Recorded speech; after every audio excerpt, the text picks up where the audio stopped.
Hey guys, thanks for joining us on the Recovery Vow Podcast. On today's episode, I'm sitting with John and Louisa, and these are some friends and neighbors of mine.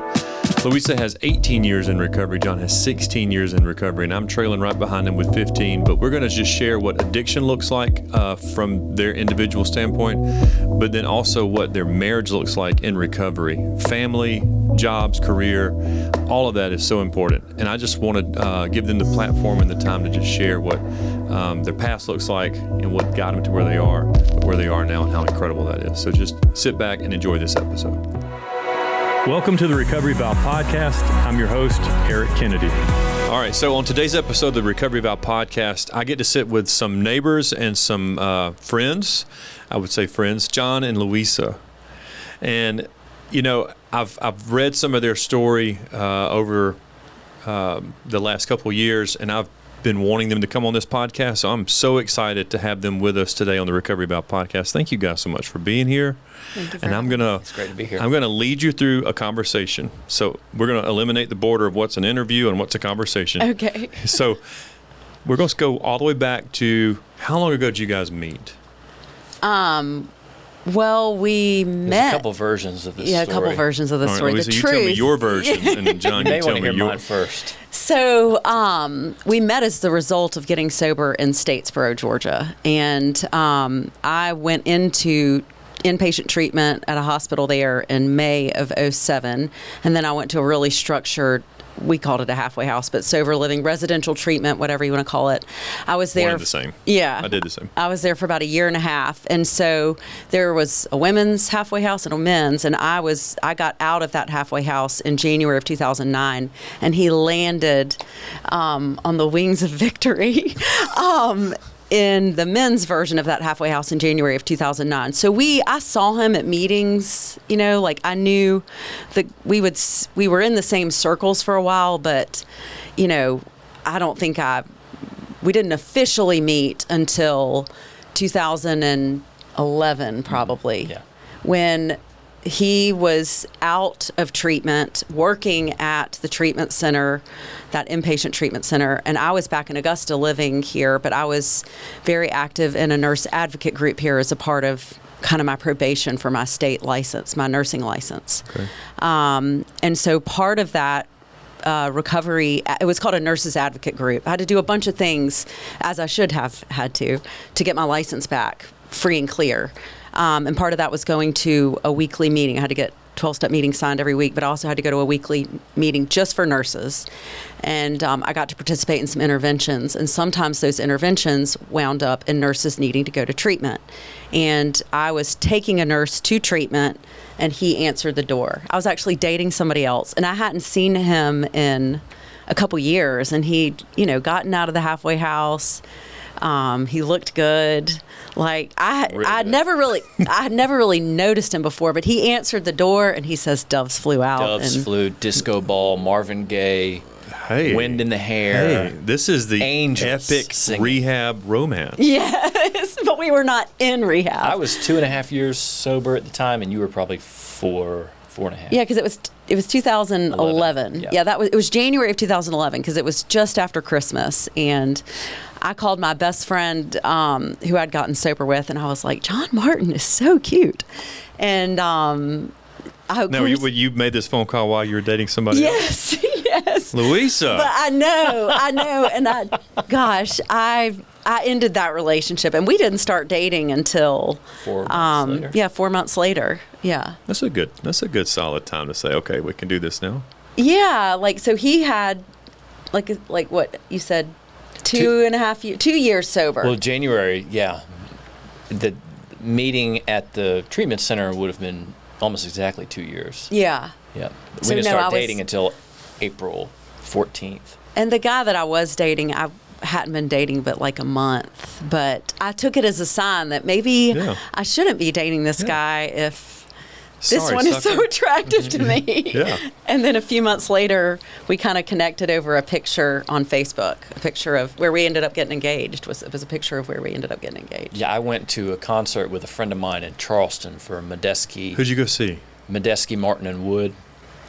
You ever Okay. heard? They're like an acoustic. It was actually just Medeski and Martin. But I don't even know how to describe the genre of music, but they do a lot of percussive, acoustic, kind of. Like a Dave Matthews vibe? Yeah, almost like. Because if it is, like you and I jazz. just became best friends. Yeah, it's you know, I don't know how to describe it, but it's kind of this niche. Okay. So we went through a little town called Yemassee, South Carolina, and there's a church there called Sheldon Church. It's the ruin of an old kind of antebellum church. It's this beautiful spot, and I, of course, took a picture and posted it on Facebook. And she commented, and I commented, and she commented, I commented, which then led to a private message, which then led to phone calls, which then led to dating, which then led to marriage and children, and Look at you now. Here we are. and all that stuff. Trying to raise good And humans. A couple of years, probably after we got married, my brother for Christmas gave us a framed picture of the Facebook post, which With is the hanging, Sheldon Church. Yeah, which is It's hanging really at pretty. our house. It's the post with the Bubbles and bubbles, bubble yeah. conversation. yeah. That's Yeah. so nice. It's cool. Yeah. So, okay, that's a lot. I mean, that sounds like your whole story condensed very, very quick. But I want to dig into like what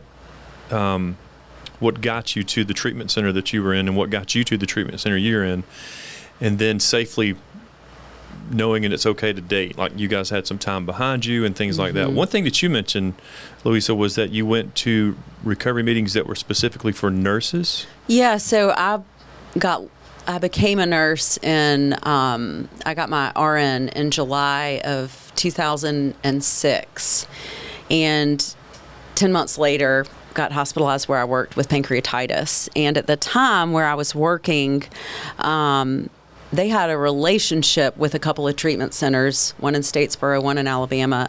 I don't know if they do today because it's under different ownership, but I'm not here to speak on behalf of any organizations. I'm just telling my story. But so that if you got, like if a nurse gets caught diverting or stealing drugs, or if I got hospitalized there from acute pancreatitis directly related to my drinking, they offered you help. They said, you have a job, we love you and we support you, but if you want to keep your job here, you need to go get help. And you need to report to the State Board of Nursing. And so when I got to treatment in Statesboro, I self-reported to the Board of Nursing that I had entered inpatient treatment. And they put what's called a consent order on my license, which was it's kind of like being on probation with the Board of Nursing. And they have all different kinds of consents. Mine was a private consent, meaning if you go look up my license on the state, Secretary of State's website, you can't see that anything ever happened. I don't even know if they do private consents anymore. But if you have a public consent order, you can go look up anybody's license and click on, there'll be a link that says license, history of discipline, and you can click on it and read about what they've been kind of charged, what they did. Yeah. Whether it was an ethical violation or, anyway. Kind of like a Carfax for nursing. Yes, and it's for any state license. Yeah. So when I heard from the Board of Nursing, they said, you need to do whatever the treatment center tells you to do. And once you go back to work as a nurse, you need to call this 1-800 number Monday through Friday to see if you need to give a urine sample. You'll be guaranteed to give one once a month, and if you miss a day, you'll be guaranteed to give one the next day. You'll have to send quarterly reports on yourself, where you're living. Any treatment providers will have to send reports. Your job, any employers you have will have to send a report every 3 months, where you are, how you're doing. And then you have to get 3 12-step meetings signed a week, and you have to go to a nurses group once a week. And it, after being in the halfway house for about 4 or 5 months of kind of breaking rules and doing it my way, like this rule is kind of silly, so I'm not going to follow it. It doesn't apply to me. Kind of starting the steps, but my conscience woke up, and that dishonesty, which they really emphasized honesty in where we got sober.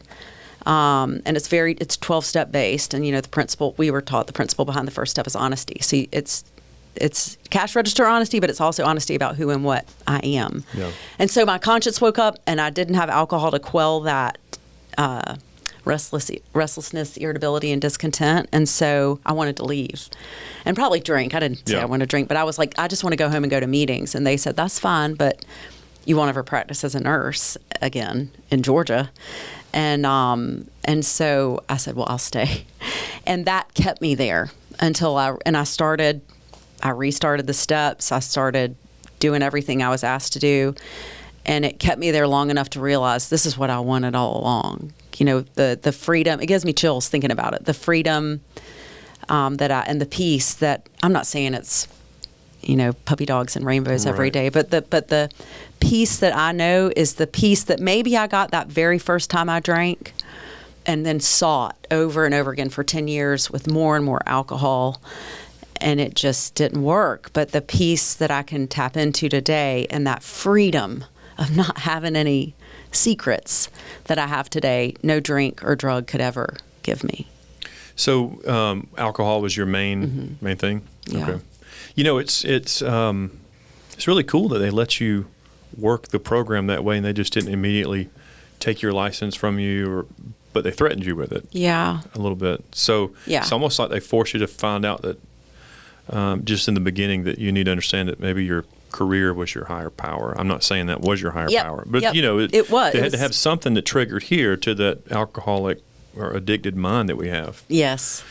How do you remember like the first time you took a drink and what made you dive into that much? You just became an addict to alcohol.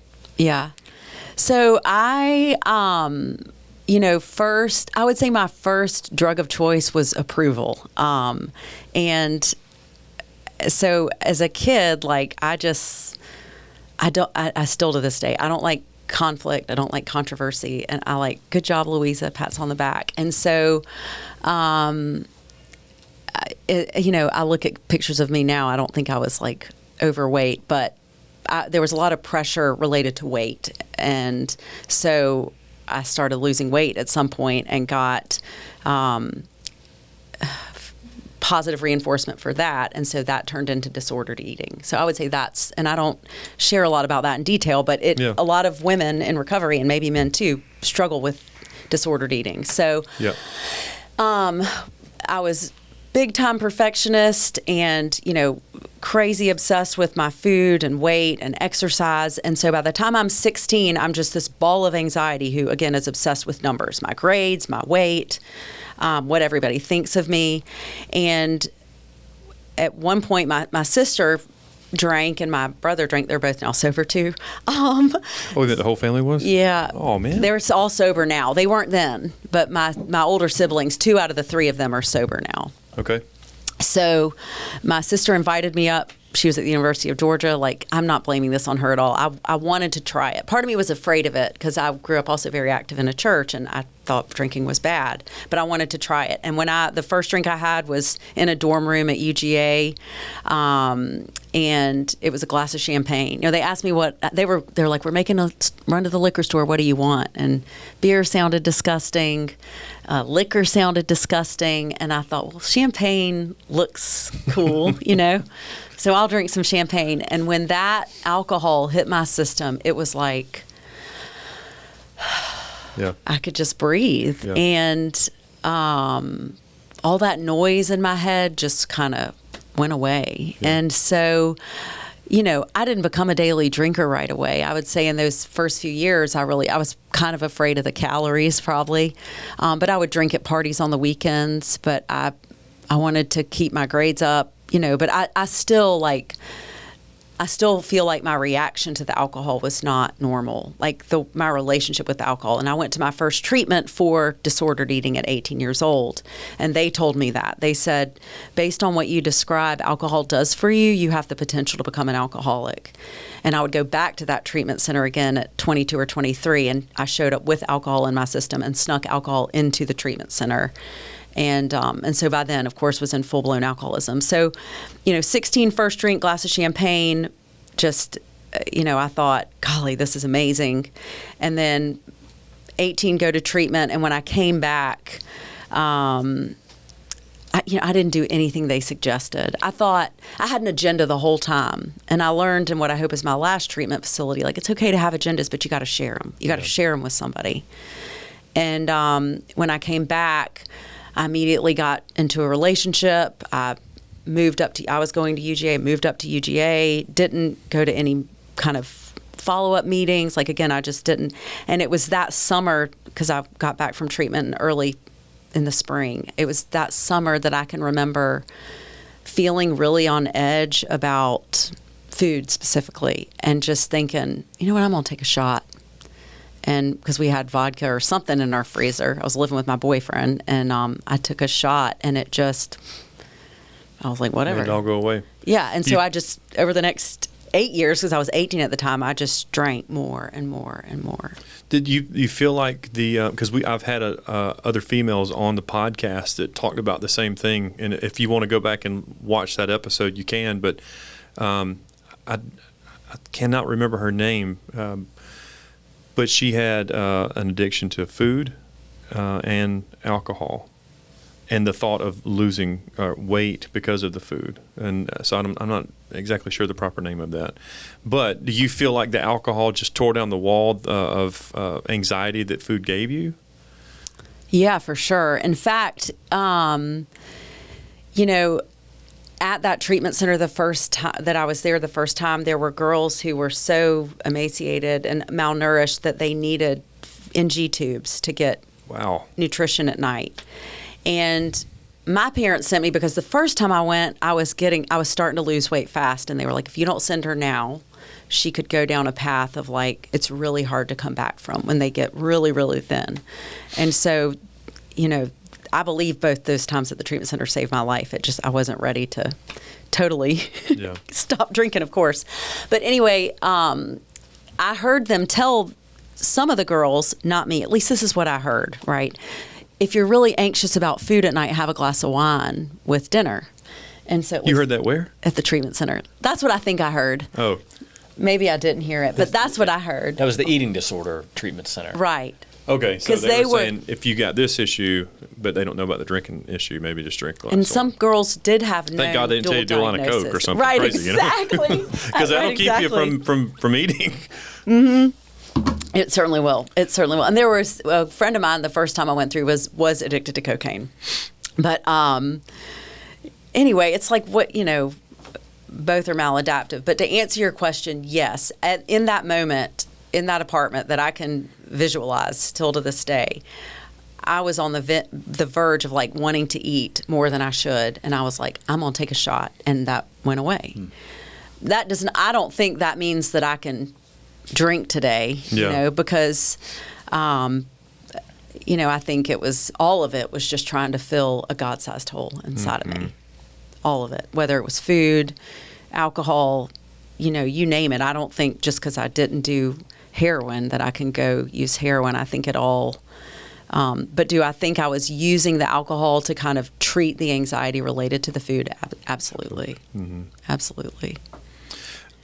Yeah, I think women are going to hear this, and because people often ask, like on this podcast and some of the work that I do in addiction and recovery, people have asked, hey, does your book talk about, food addiction or sex addiction or different things like that? And I'm like, it can be applied to all kinds of addictions. Mm-hmm. It's up for you to use the tool for applying it. It's not going to cure anything. It's meant to be a tool. But it's neat that you just brought that up in the way that you did, that you laid it out knowing that you have a food addiction. Now, did you define that? Did it come with a label? Like, please don't get upset with me when I say this. I won't. Is it bulimic? I don't know the difference between bulimic and anorexic. Yeah. So teach me that. You probably know the DSM definitions, but anorexia, you tend to not eat, like totally restrict and not eat. Bulimia is more when you tend to eat, whether that be normal amounts or binge eat, because there's also binge eating disorder, where you eat just a lot of food, more than, is necessary to satiate the stomach or to, like, fill the stomach. And then you purge, whether that be through exercise or laxatives or self-induced vomiting, diuretics, you name it. But the bulimia is more when you tend to eat and then get rid of it, whereas anorexia, and I'm not giving you the medical definitions, but anorexia is when you tend to just totally restrict, not eat enough. Starve yourself pretty much. And so the very first time I went, they diagnosed me as the very first time I went to that treatment center. And my parents were, before I went to that treatment center, my parents had me seeing an eating disorder specialist in Columbia, South Carolina. And he diagnosed me as eating disorder NOS, not otherwise specified, because I wasn't really eating, but I was eating very specific things. I could tell you in detail, but I'm not. But like a certain kind of cereal with skim milk for breakfast, and then I would run 6 miles 5 days a week. And if I didn't have like that very specific food, I'd allow myself a baked potato for dinner with ketchup. Oh, I know, but like it's a disease. Yeah, right. I'm saying, I was so because terrified ketchup on a potato is horrible. I know, but I was terrified of gaining weight. Terrified. Yeah. It's like telling somebody with disordered eating that they need to eat this food is like telling an alcoholic you can't just stop drinking. Just stop drinking, or telling a drug addict just don't take the pills. Right. Just don't do the heroin. It's like. It's so powerful, but many people don't understand it.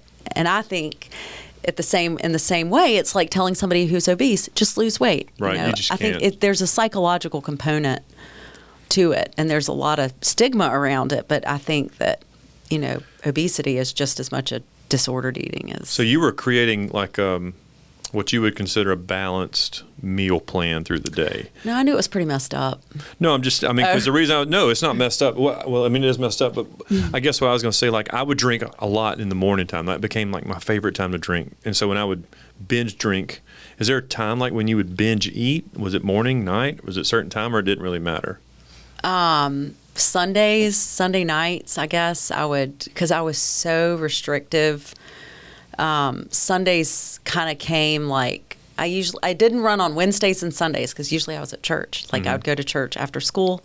I did music stuff at the church. I gave all that up for drinking, but and so I guess because I hadn't run on those days and it was a day of relaxing, I don't know. I would sometimes on Sunday night was kind of how the binging started, and I knew I was going to run the next day, and it just progressed and got worse over the years. Yeah. To where, I wouldn't say that before I went to the treatment center that first time, I can't remember ever purging. But when I came back and started drinking more, and eventually like the drinking would help me not eat, but then eventually I'd get so drunk that I would binge eat. Yeah. Sometimes not even remember it. And you were going to school at this time to get into nursing. Did you ever see yourself in the education that you were going through, like, okay, I am this that I'm studying right now? No, denial is very powerful. And I think they're getting better at it. Part of what he does professionally is trying to educate healthcare professionals more about addiction. Mm-hmm.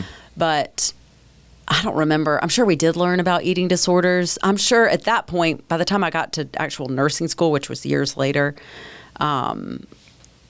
I think I knew I had an eating disorder, but like the alcoholism is probably the only disease I didn't catch in nursing school. That's something. And I didn't mean to train wreck like you to tell. Oh, it's okay. More of your eating disorder than it just happened. It's a big part of my story that I don't talk about as much because I think maybe there is more stigma. I don't know. Yeah. But it's a big part of.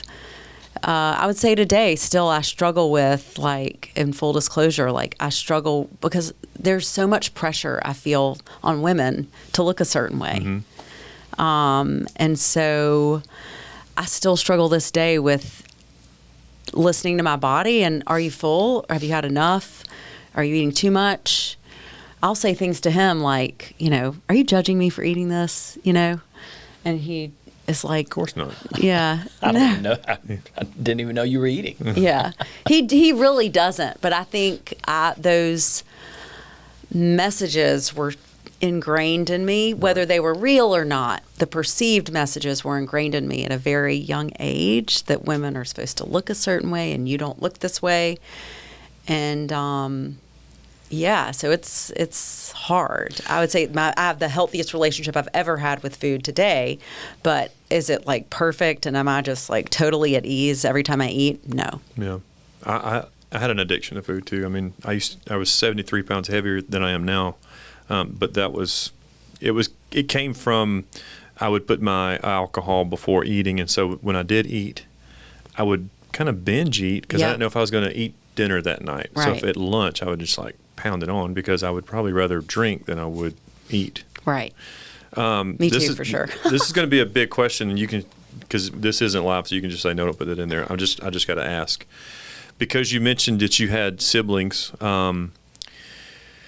Do you feel like your addiction to alcohol and your addiction to food, was it generational? And because you said the way that you were kind of brought up, not blaming your parents, but just like, was there a stigma or an expectation that you feel maybe led to that? Not blaming parents, or do you just, being a girl, did that? I think that, I keep looking at him. He's like, is there an "Don't look at inside me." joke? No, he's just my rock. Okay. You know. I get it. I love that.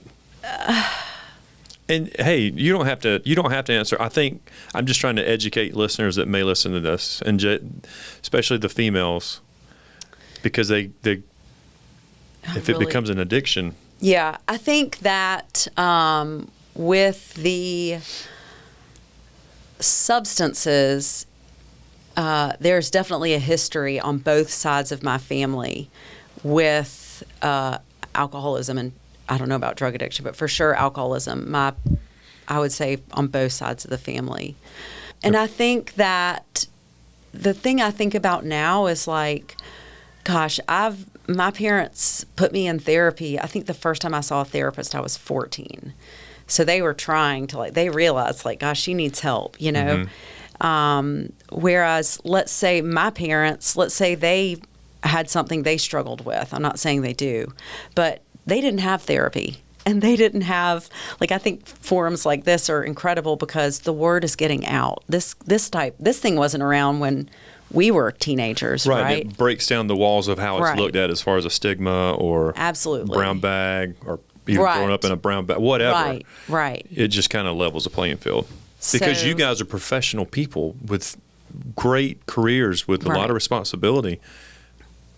And I look at you now like, okay, she came from this level and I came from this level, but we're this because of where we are. Right. Absolutely. And so I think, it was, for me, it was the perfect storm of nature and nurture. Mm-hmm. And my parents, I love my parents. And that's the main thing I want to say is I don't blame them. Mm-hmm. And I think it was just the perfect storm of my DNA combined with my story. Mm-hmm. And I became a girl with an eating disorder and a bad alcohol problem. But I wouldn't trade my path because we wouldn't have. Right. You wouldn't have been a Statesboro and met. Oh, yeah. I wouldn't have met him. Wouldn't have our kids. I love being a nurse anesthetist. I love teaching. And I think my approach to all those things that I've done now, going back to school in sobriety, I loved going to campus sober. I love going to the library sober because I couldn't do that as an undergraduate student. Right. And I also feel like it helps me approach, not that I'm perfect at all, but approach patients and approach students sometimes with a little bit more empathy because I've hit rock bottom, what I hope is my bottom, and I'm not perfect, That was my next request. What was rock bottom? What was the worst day?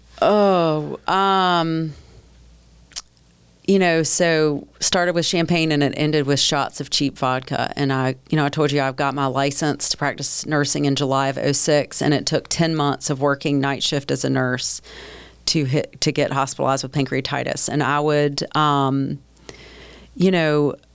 I work night shift, so I thought maybe this will help me drink. I knew my drinking didn't look like other people's. I never thought I'm an alcoholic, but there had been lots of red flags. Got pulled over for drunk driving, got asked by a professor if they smelled alcohol on me at a psych rotation, had to repeat a insulin skills checkoff because I couldn't get the needle to the vial. Like they were like, "Are you okay?" And I was like, "Yeah, I need a drink." Of course, I didn't say that. But anyway, lots of red flags, but I just didn't want to hear it and or see them. So I would get off work and I would go home and chug vodka, pass out somewhere between 10 a.m. and 1 or 2 p.m. or sometimes 5 p.m. And in that house that I was renting a cute little house in North Augusta, but it was awful on the inside. Didn't even unpack one room. And I would look in that bathroom mirror and just be absolutely disgusted. I hated who I saw. And I thought, how did you get how here? did you get here? Your cousins are all physicians, married to physicians, and your dad's a physician, your uncle's a physician, and, your stepmom's a nurse, and your mom is and you can't even get yourself together, but I did not know how to stop. And as crazy as it sounds, I didn't think it was the alcohol. I thought, I've just got to get my stuff together and then I can drink like everybody else. I'm sorry. They're good. I talk with my hands. You just got to get your stuff together and then you can drink like everybody else. You got to get the right boyfriend, a higher paying job, the right car.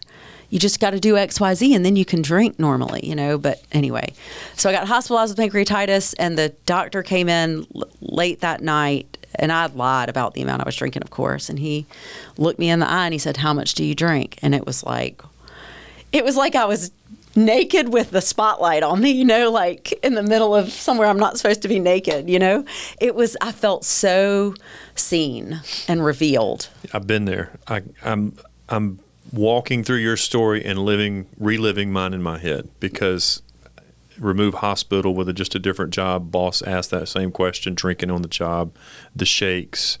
I mean, if you looked at my handwriting in the morning compared to the handwriting in the afternoon after I had a drink, it was like, okay, who did that paperwork versus who did that paperwork? Because it was that different. So, I mean, I can see you shaking and holding the needle and all that. Yeah. But it just goes back to, you said if I had a different house, car, husband, all of that would make me, or would solidify this being okay. Yeah. But it really wouldn't have. And that's so. And I didn't know what I didn't know, I just didn't. And that was, then he said, you can never drink again. And when he said that, I felt like he said, you're gonna have to hold your breath the rest of your life. We're gonna take this air from you now. I was just like, what do you mean I can't ever drink again? I could not fathom a life without alcohol, And so over the next few days, people from 12-step, people in recovery started showing up in my hospital room, including other nurses who were like, that's cool. Yeah. Who were working at the hospital, who went to the treatment center where they were suggesting I go, because I was hospitalized 10 days. And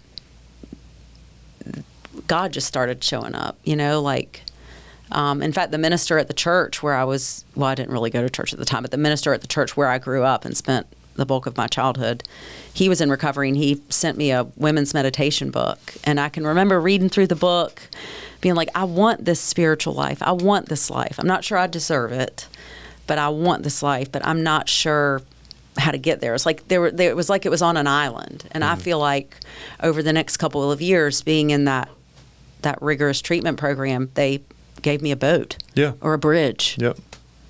Or, I think that's or incredible. Carried me across the water, So bottom was hating who I was, and then being told, the one thing I thought I had, which was alcohol, you can't have it anymore. Well, what do I do now? And you get a shot. You get this one shot. But that one shot led you to John. This hot shot. Casanova. Hot shot. Look at her shifting gears. All right. Okay. We're going to shift gears. John, walk me through, and we can go from Statesboro to, your profession, or we can go back and dive into when you've, however you want to lead us through it. Just tell us your story. And then I want to get to this love story before we close, because I want to hear Yeah, how two people in recovery live a life together. Yeah, I can identify a lot with Louisa's story, although it's different in a lot of ways. I always think of, we both had alcohol kind of at the center, but around it she had her eating disorder, whereas I had drugs and self-mutilation. Like I didn't have eating stuff, but it was like at the end I was addicted to cutting. And really? And when I got sober. All right, so you'll be the first person on the podcast that I've ever talked to that had that. Yeah. Yeah, it's interesting. I had stronger cravings in early recovery to cut than I did to drink. So it was really, but I think of it like this, whether it's an eating disorder or a process addiction to gambling or sex or spending money or alcohol or drugs, I think it all comes back to avoidance of pain. Mm-hmm. It's just different routes that we take to do that. So I think they serve a similar function. Cutting allowed me to escape the pain that reality had become. But it didn't start out like that. Like my first drink was at 13. Same. With my brother. And it was like he was older than me. He was downstairs with his buddies, and I was like, ooh, it's the forbidden fruit. I was drawn to it. I was attracted to it. I remember waiting till my parents went to sleep and sneaking downstairs and drinking the beer and having it hit me, and it was like there's a drug in just not the wrong. Oh yeah. There's a drug in that. Yeah. For me, like it was almost like a double life almost. Like even at 13, I know that sounds weird, but I get it. Well, y'all are best friends. It's interesting because before that experience, I had an experience that was almost as powerful with cigarettes. Stealing my dad's cigarettes, wrapping them in a Ziploc and putting them in a vat of baby powder, and then going out behind the football stadium on a Friday night with the friends and smoking the Vantage, and they tasted like with the Johnson's. hole in the filter? Yeah, it tasted like Johnson's baby powder, and we get this head buzz, be dizzy. Oh, man. Yeah. We're high on Vantage cigarettes. Yeah, it was great. It was the best football game ever. Yeah, it was wonderful. And then, my life didn't fall apart at that point. It wasn't until years later that I had a kind of a powerful experience using drugs and alcohol and having the conscious thought that this is what I want to do for the rest of my life. I remember exactly where I was, who I was with, and how it felt. And it was like at that moment, it became primary in my life. And so mentally, you check the box saying, this is me, this is my life, whatever comes. Yeah, if I can feel like this, why would I not want to feel like this all the time? That was just automatic. It was my default. Mm-hmm. I didn't learn that anywhere. That wasn't something that was, imprinted on me in my household. It was that's just the way my brain works. And if one is good, five's got to be better. Mm-hmm. And that's just the way I think from the get-go.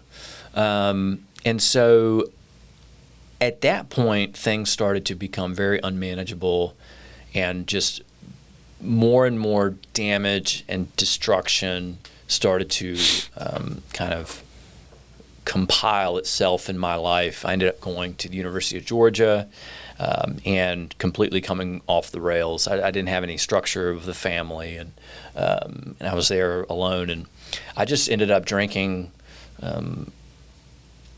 around the clock. I mean, I would wake up and drink and pass out and wake up and drink and rinse, repeat.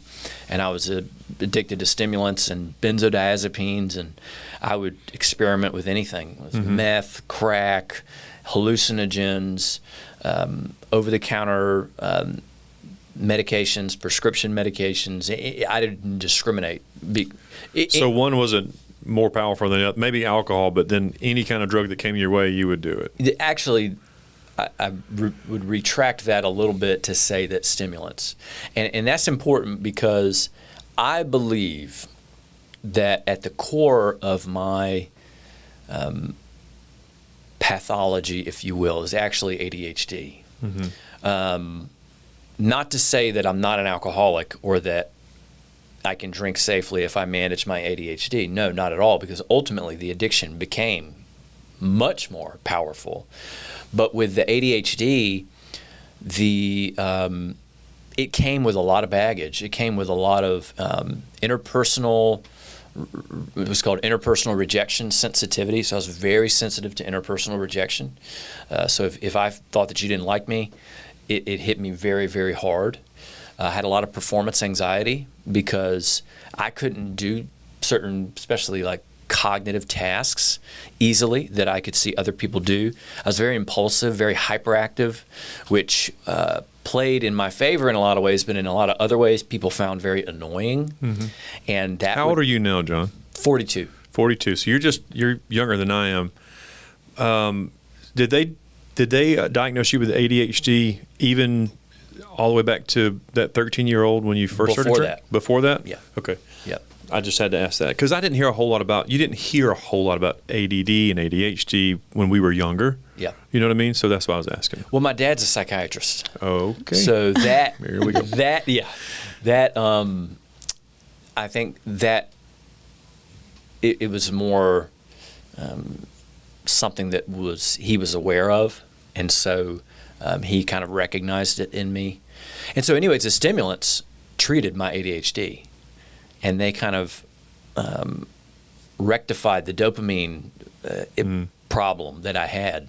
And of course, dopamine is the main kind of chemical with addiction. So it was just like a perfect storm. And I would seek out the amphetamines and ultimately forge prescriptions and steal and do anything I could, lie, anything I could to get it. Mm-hmm. And then I would come off, I'd take all of the amphetamines I could get, and then I would come off of that just with this crippling depression. And then I would just drink to self-medicate.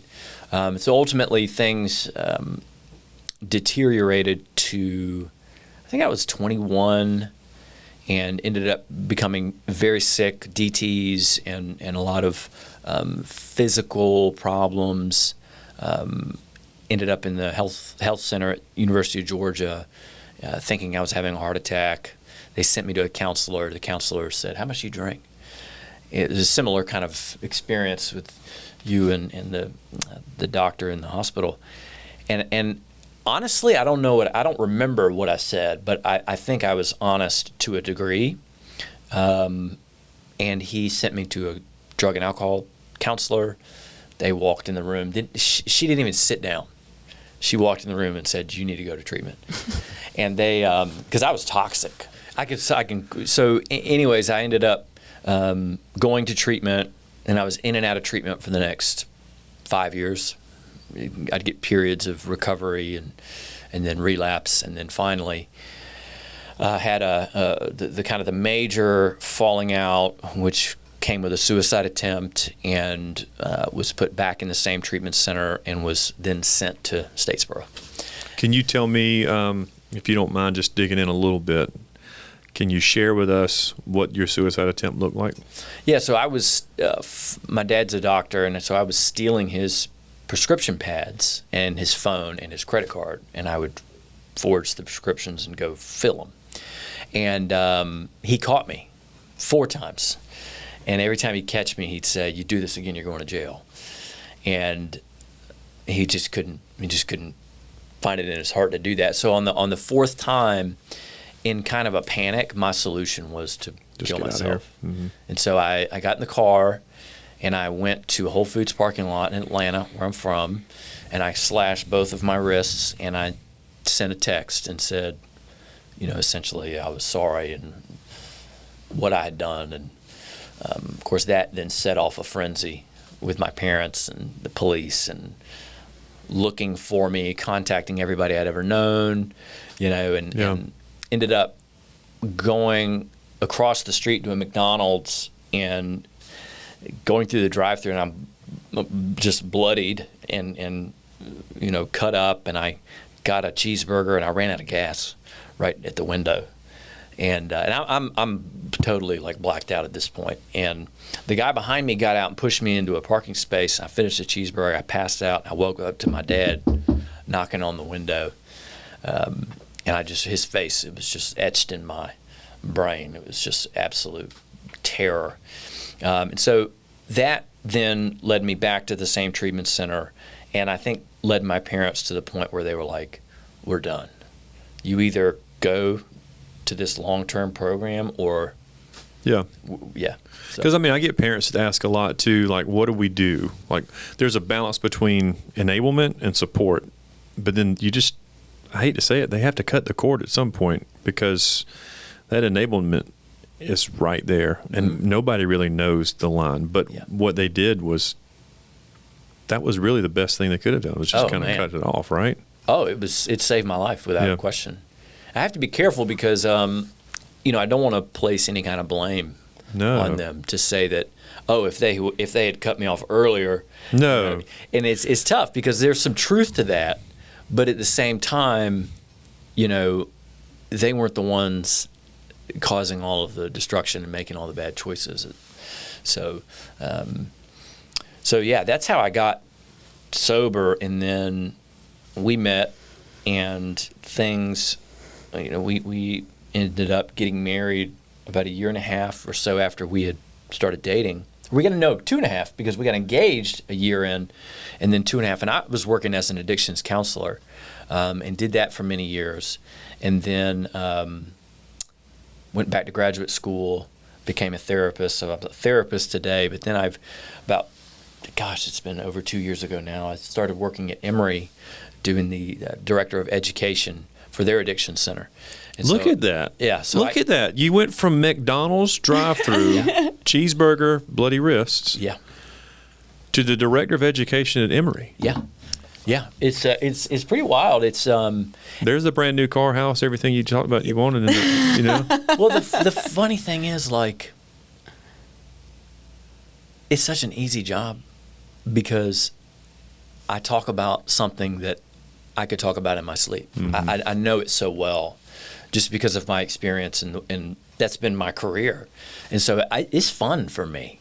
You know, I'm going up there, in fact, tomorrow morning, and I'm going to be running a program with like 15 undergraduate and graduate students that are nurses, social workers, pre-med, teaching them about addiction. I love that. It's fun. I mean, it's great.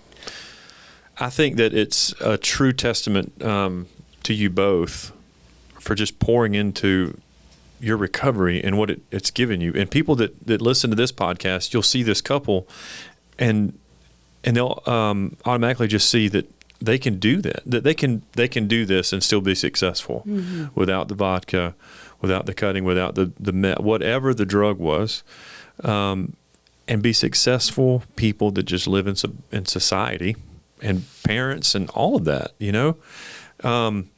So you guys have been married how long now? 12, 14, 13 was the wedding date. 2013. So it'll be 12 years in December. So 11 and a half years. Yeah. And Louisa, you've got 18 years in sobriety. Yeah. And John, you've got 16 years in sobriety. And I'm right behind you guys. I'll have 15 in September. So this is a power circle happening right now. Yeah. I love what you guys are doing. I think that people are going to listen to this podcast and they may want to reach out to you. Is it okay if they do via like your email or something, and we put that in there? Oh, yeah. Absolutely. And I didn't want to cut you off, John, but just tell me, as we kind of land the plane, what's been the best moment since sobriety outside of your wife? Because this is the absolute best. But is it your career? Is it what has the sobriety given you that just you kind of hang on to? That you would want a person listening to know about? What immediately comes to my mind is the birth of our son, who is our first child, and the immediate transformation of becoming a father, which for me it was an immediate and profound. Just I became a totally different person, and now he's 8, and so. And I've been sober the entire time, and we get to model for them what it's like to live by spiritual principles, and we're not perfect, and we model that for them too, because they're not perfect either, and they need to see that it's okay to not be perfect. So when we make mistakes, which we do every day, I don't look at that as a bad thing. I look at that as we have an opportunity to show them it's okay Yeah. to make mistakes, like, because you're going to.